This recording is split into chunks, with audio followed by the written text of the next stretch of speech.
이렇게 37주년 창립 기념주일을 맞아 예배한 우리 대강교회 위에 하나님의 말씀이 임하신 줄로 믿습니다. 지난주 우리 대강교회는 고난주간 특별 새벽 기도도 하고 달걀 나눔 행사도 하고 또 부활절을 맞아 부활주일 온 성도 연합 예배를 드리는 등 고난주간에 우리의 죄를 대속하기 위하여 이 땅 가운데 오셔서 십자가에 달려 돌아가시기까지 예수님께서 당한 고난을 기억하며 예수님께서 당하신 그 고난에 조금이나마 동참하고자 하였고 부활 주일에 사망 권세를 이기시고 부활하신 예수님을 기쁨으로 맞이했습니다. 예수님께서 2000년 전에 이 땅 가운데 오셨고 우리를 위해 십자가를 지고 죽으셨고 장사한 지 4일 만에 부활하셨고 40일간 제자들 가운데 함께 계시다가 하늘로 승천하셨습니다. 그렇다면 우리에게 남은 것은 무엇일까요? 바로 예수님의 다시 오심입니다. 요한계시록 22장 20절 말씀입니다. 이것들을 증언하시니까 이르시되 내가 진실로 속히 오리라 하시거늘 아멘 주 예수여 무시옵소서. 그것은 바로 예수님의 다시 오심 재림입니다.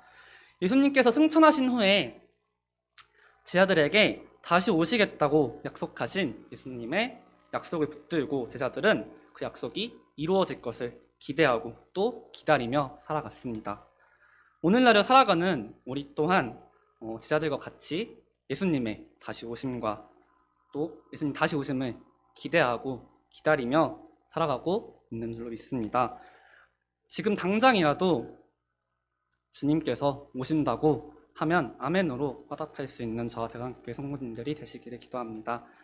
이렇듯 우리는 예수님의 다시 오심을 기대하며 또 기다리며 살아가지만 예수님께서는 자신이 언제 이 땅 가운데 다시 오실지 정확히 알려주시지 않으셨습니다. 마태복음 24장에서는 예수님께서 다시 오시는 날에 대하여 다음과 같이 말씀하시고 계십니다. 24장 36절입니다. 그러나 그날과 그때는 아무도 모르나니 하늘의 천사들도 아들도 모르고 오직 아버지만 아시느니라. 예수님께서 다시 오실 날은 오직 하나님께서만 알고 계신다고 말씀을 하시며 성경에서는 이런 예수님의 다시 오시는 재림의 날을 마치 도둑이 드는 것 같다고 설명을 하고 있습니다. 그러나 예수님께서 자신이 이 땅 가운데에 다시 오실 것에 대하여 직접적으로 말씀하신 구절이 있습니다. 바로 마태복음 24장 14절 말씀입니다. 함께 읽어볼까요? 이 천국 복음이 모든 민족에게 증언되기 위하여 온 세상에 전파되리니 그제야 끝이 오리라. 아멘. 예수님께서 이 천국 복음이 모든 민족에게 전파되는 그 날에 그 끝이 온다고 말씀하십니다. 그렇다면 예수님께서 하늘로 올라가신 지 2000년이 지난 21세기 아직도 교회가 세워지지 않은 나라가 있을까요?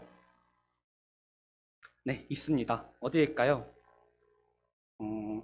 바로 금요일 날 이용호 전도사님께서 설교 말씀 중에 전해주셨던 터키를 비롯한 중동의 이슬람권 국가들이 그 대부분입니다.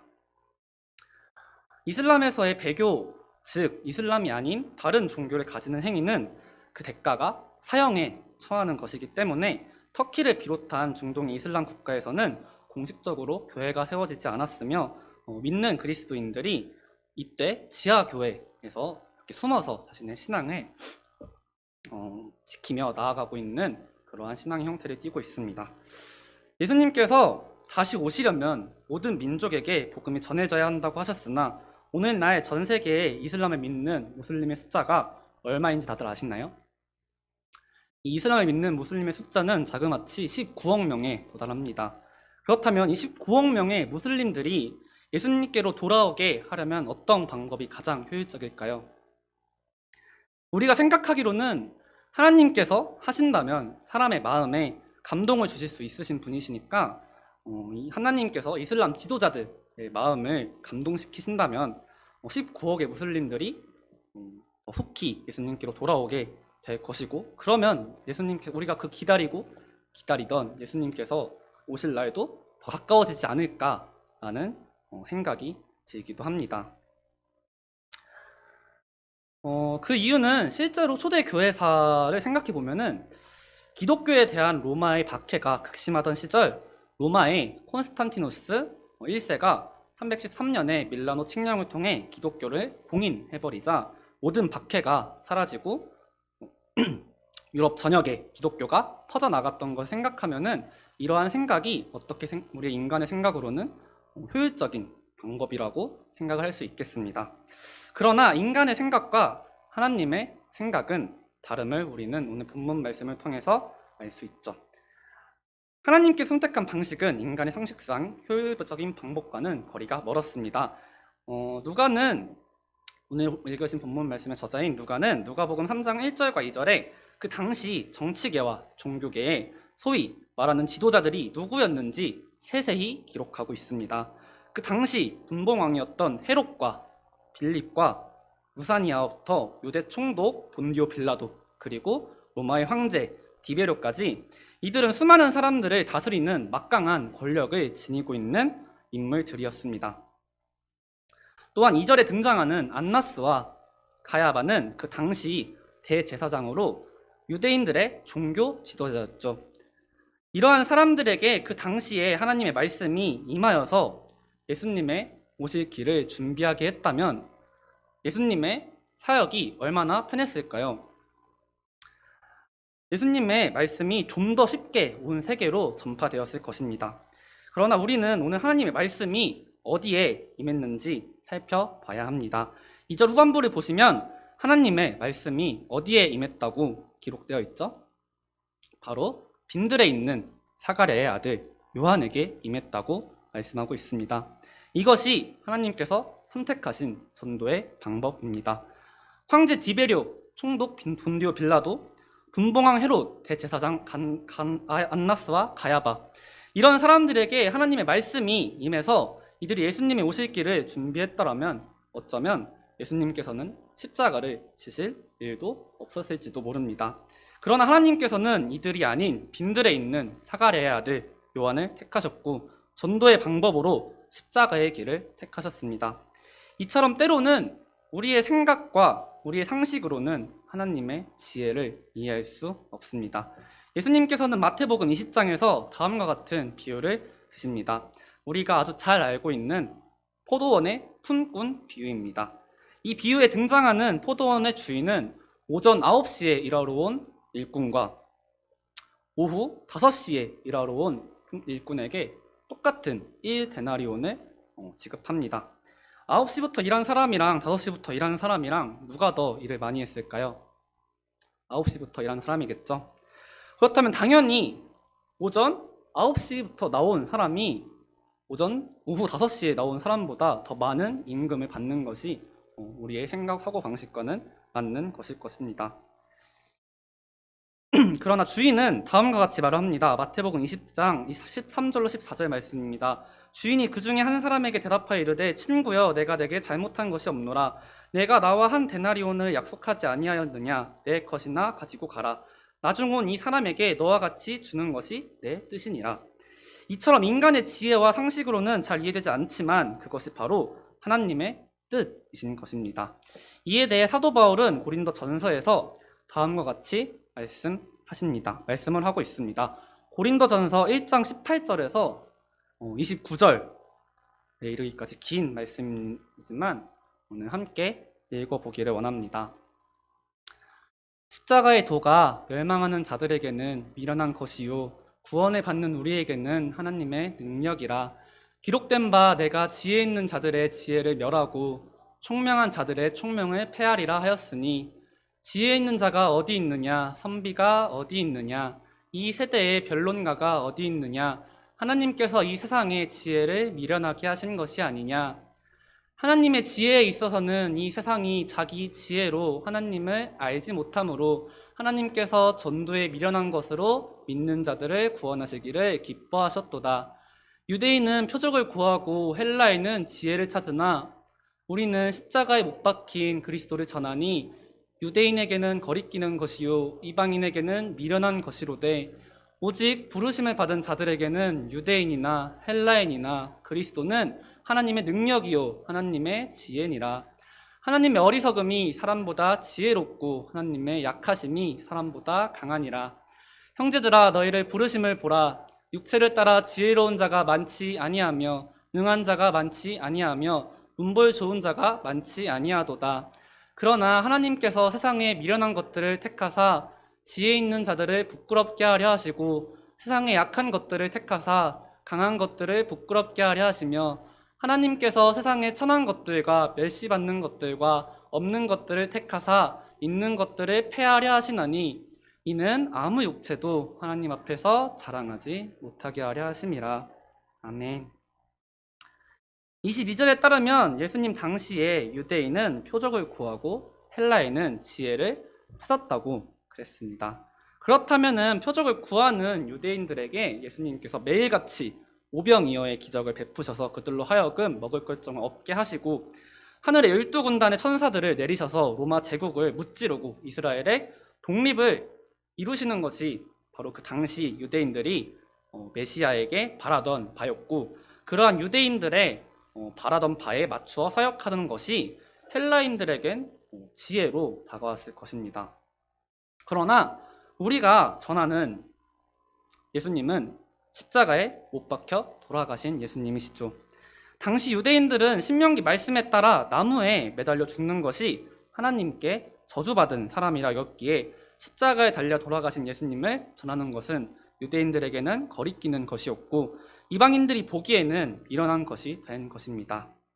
그러나 하나님께서는 21절 말씀에서와 같이 전도에 미련한 것으로 믿는 자들을 구원하시기를 기뻐하셨습니다. 그렇게 전도에 미련한 방법을 택하신 이유는 29절에서와 같이 아무 육체도 하나님 앞에서 자랑하지 못하게 하기 위함이었죠. 이는 구원의 과정에서 인간이 내세울 수 있는 것이 아무것도 없음을 뜻합니다. 인간의 죄의 문제를 단번에 해결하기 위해서 하나님께서는 미련한 전도의 방법을 택하셨고 예수님이 순종하심으로 걸으셨던 십자가의 길은 미련한 전도의 방법이었고 사랑이 없이는 걸을 수 없었던 길이었습니다.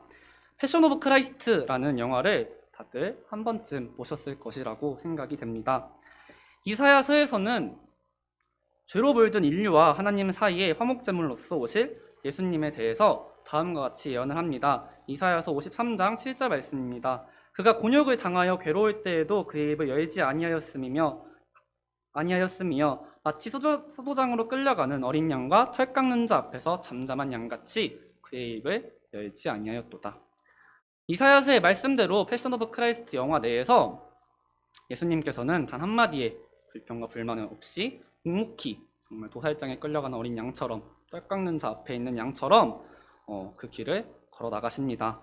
제가 본 이 영화의 가장 기억에 남는 장면은 예수님께서 채찍질을 당하는 장면입니다.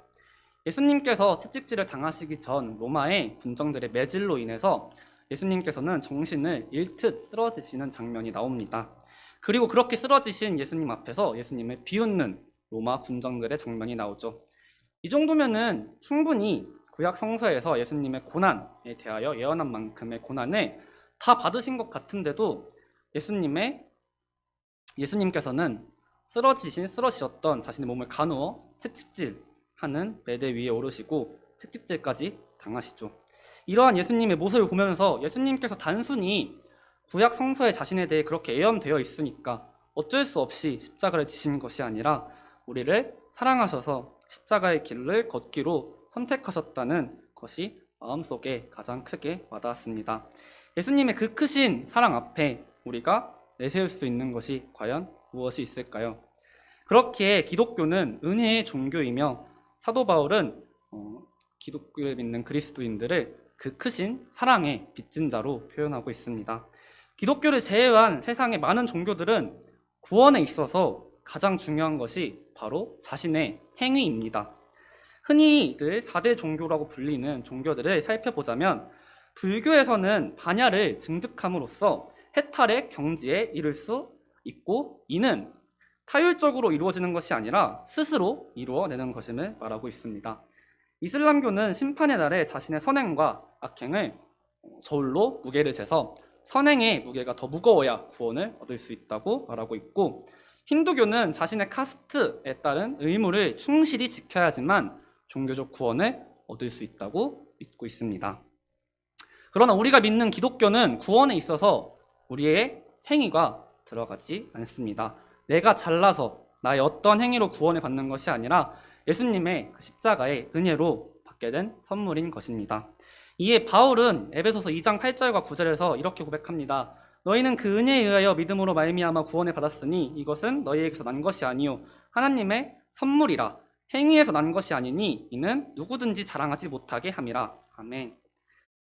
하나님의 선물로 세상에서 미련하고 약하고 천하고 멸시받는 우리가 구원을 받게 되었을 뿐더러 사랑의 빚진 자로서 그 사랑의 복음을 증거하는 전도자로서 미련한 우리가 선택을 받은 것입니다. 그렇다면 이 미련하고 약하고 세상에서 멸시받고 천대받는 우리가 어떻게 예수님의 복음을 전할 수 있을까요? 그것은 바로 서로 사랑하는 것입니다. 예수님께서는 십자가를 지시기 전 마지막 제자들에게 고별 설교를 하시며 다음과 같이 말씀하십니다. 요한복음 13장 34절로 35절 말씀인데요. 새 계명을 너희에게 주노니 서로 사랑하라. 내가 너희를 사랑한 것 같이 너희도 서로 사랑하라. 너희가 서로 사랑하면 이로써 모든 사람이 너희가 내 제자인 줄 알리라.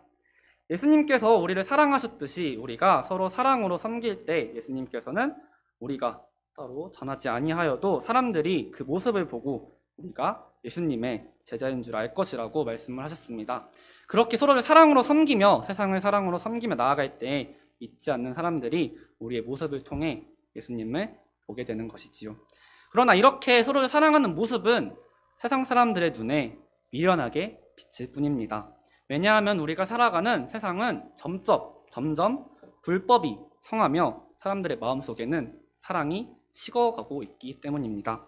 마태복음 24장 12절 말씀입니다. 불법이 성함으로 많은 사람의 사랑이 식어지리라. 사랑이 점점 식어져만 가는 세상에서 사랑을, 그것도 예수님의 사랑을 실천하며 살아가는 그리스도인들은 세상 사람들에게 미련하다 취급을 받을 것입니다. 자본주의 사회 속에서 돈이 곧 권력이 되는 시대에 하나님을 사랑하는 마음으로 자신의 소득의 10분의 1을 11조로 내는 우리를 세상 사람들은 이해하지 못할 것입니다. 특히 더더군다나 가진 자원이라곤 인력밖에 없어서 스펙이 곧 그 사람의 능력을 나타내는 우리나라 사회에서 새벽기도, 수요예배, 금요예배, 주일성수, 그 밖에 교회 행사 등 많은 시간을 교회에 할애하는 우리를 세상 사람들은 이해하지 못할 것이고 우리의 이런 모습을 보고 미련하다 욕할 것입니다. 그러나 성경은 분명히 말하고 있습니다. 고린도전서 1장 18절 말씀입니다. 십자가의 도가 멸망하는 자들에게는 미련한 것이요 구원을 받는 우리에게는 하나님의 능력이라. 아멘. 세상이 미련하다고 욕할지라도 세상 사랑으로 섬기는 전도의 미련한 방법이 바로 하나님께서 선택하신 하나님의 능력임을 믿음으로 삶을 통해 예수님을 증거해내는 전도자가 되기를 소망하는 대강교회 성도님들이 되시기를 기도합니다. 마지막으로 살펴볼 것은 그렇게 사랑의 도, 미련한 전도를 나가는 우리에게 필요한 것은 과연 무엇인가입니다. 우리에게 사랑의 도를 실천하며 나아가는 우리에게 필요한 것은 우리의 어떠함이 아닌 하나님의 능력, 성령님의 도우심입니다. 고린도서 10장 4절과 5절 말씀에서는 사도 바울은 다음과 같이 말을 하고 있습니다. 우리의 싸우는 무기는 육신에 속한 것이 아니요 오직 어떤 견고한 진도 무너뜨리는 하나님의 능력이라. 모든 이론을 무너뜨리며 하나님 아는 것을 대적하여 높아진 것을 다 무너뜨리고 모든 생각을 사로잡아 그리스도에게 복종하게 하나니. 우리가 싸우는 무기는 우리의 육신에 속한 것이 아닌 하나님의 능력, 성령님의 도우심인 줄 믿습니다. 실제로 초대교회 사도들의 전도 방식을 살펴보면 어부 출신으로 가방끈이 짧았던 베드로는 예루살렘 교회의 수장이 되었고 율법에 능통한 자로 바리새인 중에 바리새인이었던 사도 바울의 주 전도 대상은 이방인이었습니다. 어부 출신으로 가방끈이 짧았던 베드로가 과연 구약 성경이 능통한 예루살렘의 유대인들을 상대로 사역을 할 때 자신의 능력을 의지할 수 있었을까요? 또한 반대로 이방인들을 상대로 사역을 할 때 율법에 능통한 자로 바리새인 중에 바리새인이었던 사도 바울의 그 유대인의 지식을 이방인들이 이해할 수 있었을까요? 이들은 철저하게 성령님의 도우심에 의지하여 사역을 해나갔을 것입니다.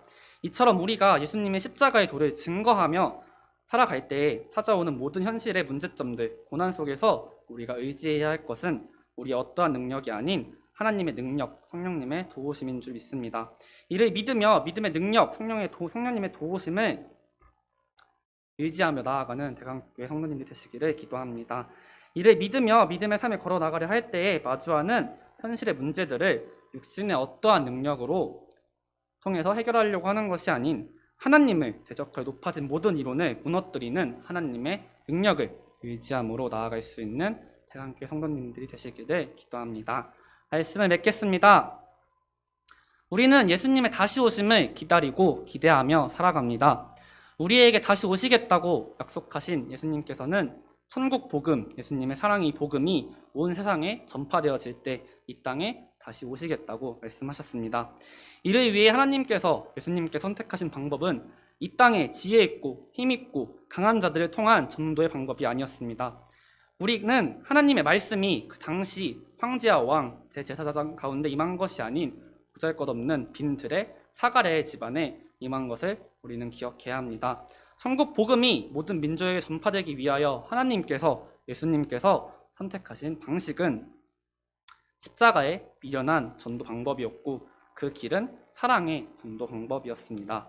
우리는 예수님께서 선택하신 그 미련한 십자가의 길, 사랑으로서 섬기는 길을 따라가야 합니다. 그 미련한 길을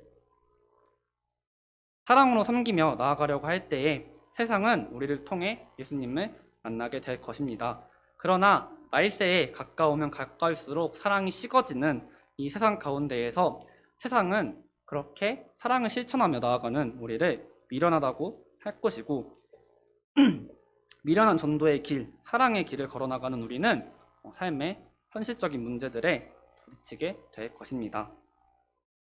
이에 대해 마태복음 24장 9절에서는 다음과 같이 말씀을 하고 있습니다. 그때 사람들이 너희를 환난에 넘겨주겠으며 너희를 죽이리니 너희가 내 이름 때문에 모든 민족에게 미움을 받으리라.